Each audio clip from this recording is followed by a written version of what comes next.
Mais informações ao vivo para você, diretamente lá dos Estados Unidos. Uma juíza federal suspendeu a decisão do presidente Donald Trump de congelar bilhões de dólares em ajuda federal na última terça-feira. A medida afetava uma série de programas governamentais dos Estados Unidos, incluindo a cobertura médica para cidadãos de baixa renda.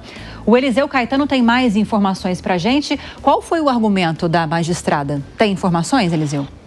Sim, Lívia, nós temos, viu? Muito bom dia novamente para você, para o Colombo aí no estúdio, para todo mundo que acompanha o Jornal da Manhã. Nesse momento, 7 horas da manhã com 31 minutos, aqui na costa leste americana. Temperatura no sul da Flórida na casa dos 15 graus Celsius. A gente está acompanhando também bem de perto esse caso, uma das muitas ordens executivas assinadas por Donald Trump. O principal argumento, Lívia, respondendo a sua pergunta da magistrada, é que a Constituição daqui dos Estados Unidos garante ao Congresso o poder sobre os gastos federais. Ou seja, o presidente do país não pode decidir unilateralmente onde e como os recursos já aprovados devem ser gastos ou até mesmo bloqueados, viu? A juíza federal Lauren Alican suspendeu, portanto, essa ordem executiva minutos antes de sua entrada em vigor, atendendo a pedidos de diversos grupos de defesa que alegam que a medida poderia ter impactos devastadores em setores essenciais, como saúde,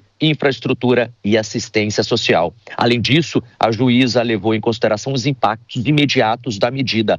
Vários estados e municípios que dependem desses recursos para manter aí serviços básicos alertaram que a suspensão abrupta poderia comprometer áreas críticas, como, por exemplo, hospitais, escolas, programas de alimentação e construção de estradas. O caso será revisado novamente na próxima segunda-feira, quando a Justiça decidirá se o congelamento pode ou não pode ser implementado. Agora, quais os programas seriam afetados por isso? O congelamento de fundos atingiria uma ampla gama de programas federais, desde assistência médica até infraestrutura. E vários setores estão, portanto, vulneráveis a isso. E, claro, por conta dessa decisão, as críticas vieram também a reboque. A decisão de Trump gerou reações divididas lá no Congresso em Washington. Democratas classificaram o congelamento como ilegal e destrutivo, argumentando que ele fere a separação de poderes e que prejudica milhões de americanos. O senador Chuck Schumer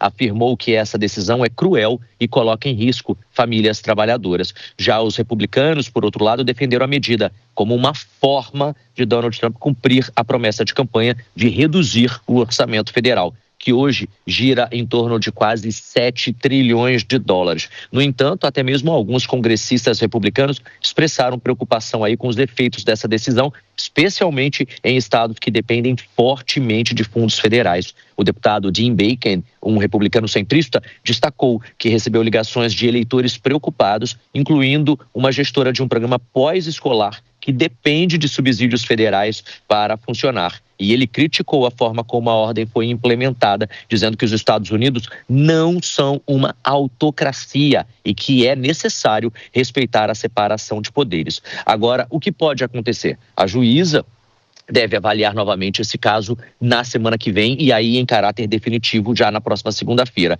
Caso a justiça permita que o congelamento continue, muitos programas deverão aí enfrentar cortes severos e até atrasos de pagamentos, afetando milhões de americanos. Mas, por um outro lado, se o bloqueio for mantido, Trump pode enfrentar mais desafios para implementar a sua agenda de corte de gastos, como, por exemplo, a suspensão de fundos para ONGs e ajuda externa que já haviam sido implementadas e o fornecimento de medicamentos para o país. A gente vai seguir daqui acompanhando tudo, Lívia, Colombo, e eu volto ao longo da programação da Jovem Pan News para atualizar essa ou outras informações. É com vocês aí no estúdio. Tá combinado. Obrigada, Eliseu Caetano.